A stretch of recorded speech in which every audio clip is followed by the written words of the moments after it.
Carried. Thank you very much. Thank you. Brilliant. Yeah. They used all their energy on the last one, so it's fine. Okay, we'll come back now, Richard, to capital program performance. So do you want to run us through that, and we'll go from there. Absolutely, thanks very much.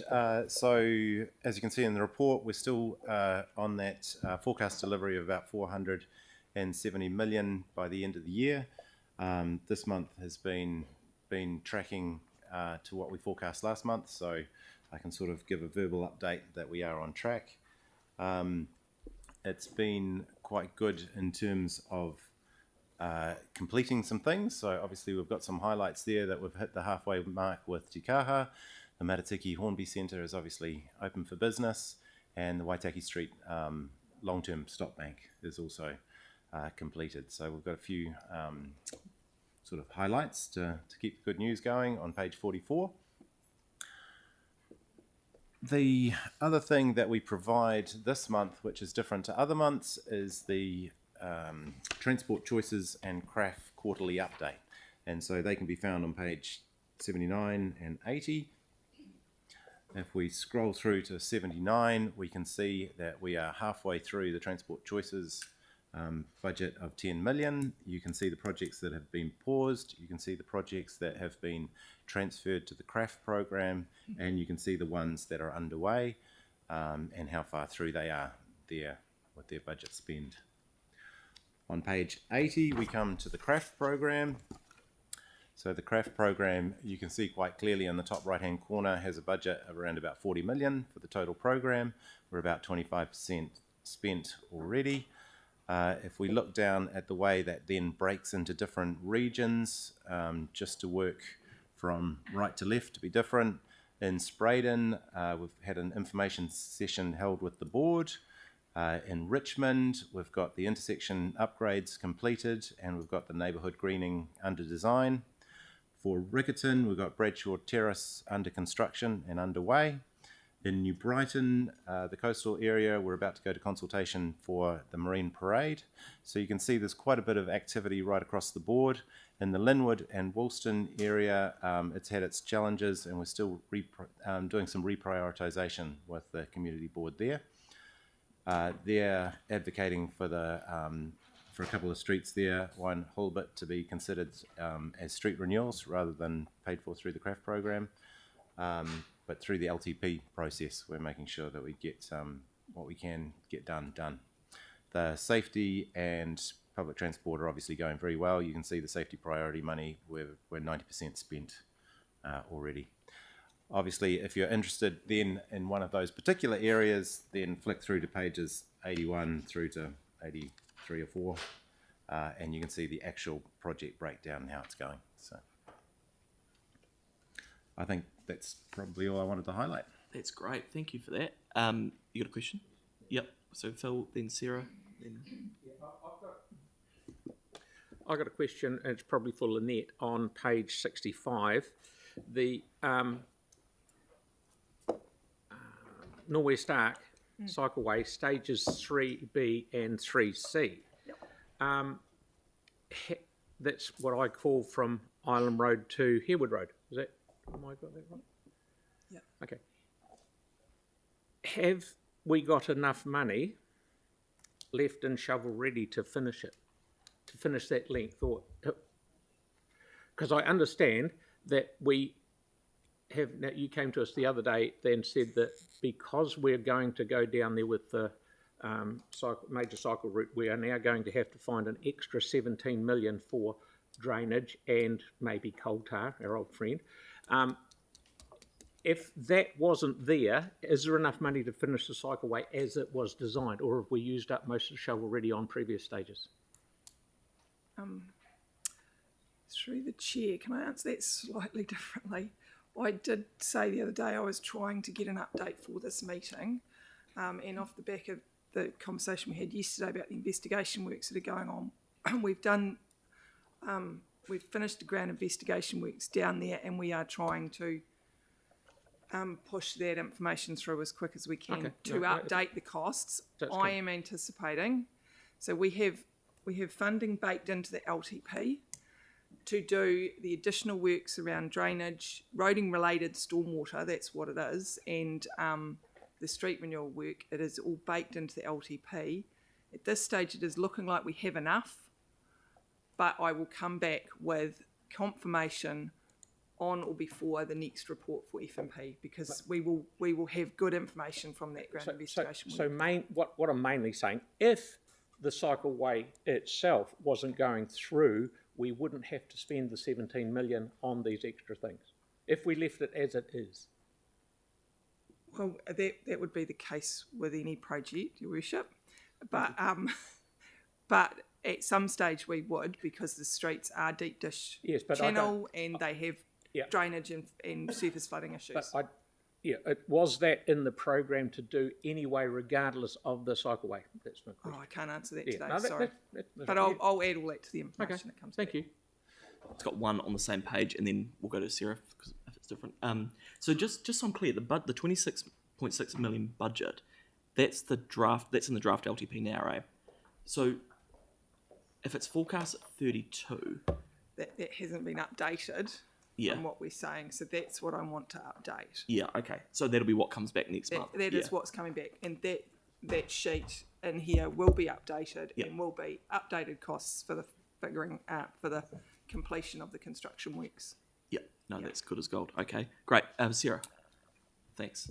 Thanks. For you, Richard, it's looking like you're saying your forecast is spending 99% of budget excluding Te Kaha.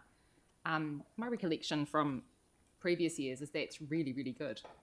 Yeah. It's a big step up. Pretty pleased with that. So. Yeah. So is the gap then in the previous report mentioned a potential sort of $37 to $39 million underspend on capital. How does that relate to the 99%, or is that part of Te Kaha not being spent? I would have to check the numbers just to see, but the forecast is holding at that 470, and I think that 470. Yeah, I think it's 470 against it's 480.6, which is the core capital budget, and that's 98% expenditure. Yeah. So. Yeah. But the question, I think, I'm thinking your question is correct, but I'd have to check the numbers. Yeah. I thought we just need to get an alignment between those two. Yeah. That's all. That's great. But that's a huge step up in delivery, Yeah. which is really, really good. So. Yanni, I feel like you'll have a question. Yep. Sorry. I noticed a number of the craft ones are showing green traffic lights, but if you take the public transport ones, for example, on page 84, you see that a number are all green for project delivery forecast June 2024, and yet they're still in investigate phase. So, yeah, what assurance can we be given that they are actually on time? Because it would seem we don't have a lot of time left, and we haven't spent over half of the budgets, and yet they're still tracking as going to be met. So those ones, a number of the PT projects are the design and investigation and design, and that's all they're doing. They're not doing the construction work. So it's to build designs in the drawer in order to allow PT Futures work to plough ahead when the new LTP is up and running. Right, so we're pretty They're confident on track. that those ones are all on track. And in terms of specifics around, again, coming to footpath, just on the page 83, the Sprayden area, again, we've got package of footpath resurfacing improvements, execute, investigate 5%, April 24 to June 24. It's been shown as green, but again, that's a very small spend. Yes, So again, we're confident that these ones are all going to be met. they're expected to be done before the end of this financial year, and the teams are out getting on with them. Thanks. And just a high-level question. We're given the information around the initial forecasts for the craft spend in terms of what the government money was that they gave us as being the total. But what we don't have is a total project cost of the approved projects that are being agreed to. Is there any information that we can have that shows since we've done all the investigation work and the design work, what the total cost of delivering the CRAF projects are. Because nowhere I can find what the total cost is versus the money that we've got on budget. It's the same thing through the chair. Sorry. So we've got a $40 million budget, and we will deliver $40 million worth of work. No, I understand that. But when I look at like Lyon and Holbert Street, for example, it's still showing me that the cost of the project is 0.3. But actually that project was 6 million. And I get it that the board's reprioritised it, but it would be helpful to actually know what, given that the cost of some of these projects have gone increased, they're not reflected in the finance reporting. I'm sorry. Maybe I've got it wrong. Isn't there just a bucket of 40 million, and we've reprioritised so the projects in that bucket are in there, and if they're not, they would go through the LTP? No, a number of projects have received additional subsidies from NZTA to top up the project cost, because the initial project costs were not obviously as specific as when we got into the design and the detailed design and the construction. So what I'm asking for is, what is the total cost of the projects? I know how much money's in the budget. I understand that. Oh, right. Okay. But a number of them are exceeding. So if it's 50 or 60 million all up type thing. Yeah. What's the total cost of I think what Yanni's saying is, if the CRAF money is an income, is there additional NZTA money that's coming in as well? And can we see the total cost of the project if that is the case? Is that what you're saying? Yeah, but it would be useful to know what the total of the approved projects, what the total cost of them are, and how they've been funded. I know someone's got CRAF, someone's got CERT, someone's got NZTA, someone's got CRAF. Yeah, I actually understood the question slightly differently. I mean, for the projects that you're asking about that are only being designed to the end of their design phase, and then they may or may not go ahead depending on the LTP, those ones there have a construction estimate. So you're asking for the total construction estimate for those projects. In terms of the funding sources, we'd have to come back to you, but I believe that what you see is what you get. So that is the funding source, that is the budget, that is what we're delivering. So If we've got, there is some that's got subsidy, and that would go back into the pot, but it's only about $1 million. It's tiny amounts. I mean, we're getting down that's to fine. I think you've picked up the sentiment. Do you want to just have a think about it after the meeting and come back? Okay, so we're good? Great.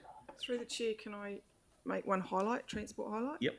On Monday, the last section of the northern part of the Northern Line opened up, and for the feedback from one user whose mum is very mean and sends him to school every day in the frost was it was awesome, and it was lovely to be able to ride down. It was smooth and it was quick, and took a lot off his journey to Papanui High School, so he was very pleased. But it's very nice to have that open. It's been a very long time for the community, and I know it's and I know Councillor Kewen has been looking forward to it too. So it's nice to is that, just to clarify, so is that officially open now? Because we got an email last week saying the official opening is not till July. The official opening won't be till July. There is still a little bit of work that's being done at the Kiwi Rail crossings, but I would like to acknowledge our project manager Matt and the whole of the team here and at Kiwi Rail, who have worked really hard to make sure that pedestrians and cyclists can keep going through that space, and it's been a challenging project to work together on, but they've worked really hard to do that and keep the community passing through it. Great. So yeah, it's awesome. So all those lazy kids can get on their blooming bikes now? Especially Aaron. the one That's that very gave the helpful. feedback. Okay, thank you for that. Well done, Lynette. Yeah. Well done. So Pauline's happy to move this. Tim's happy to... Oh, sorry, Tyler, you got a question? Oh, that's right. Yeah. I'm out. Is Lynn here? I don't think we've got anyone here for that. Do you want to just send it to Bede? Yeah. Yeah. It's, Or OCE, yeah. Yeah, Bede, it's in regard to the, trying to bring it up now, page 51, I think. Yeah, or just send it through after the meeting. Okay, cool. Yeah, I'll send it great. through. Okay, so Pauline's moved this. Phil's happy to... Tim's happy to second it. Any discussion? All in favour? Against? That's carried. Great. Thank you, Richard, for that. All right. Appreciate it.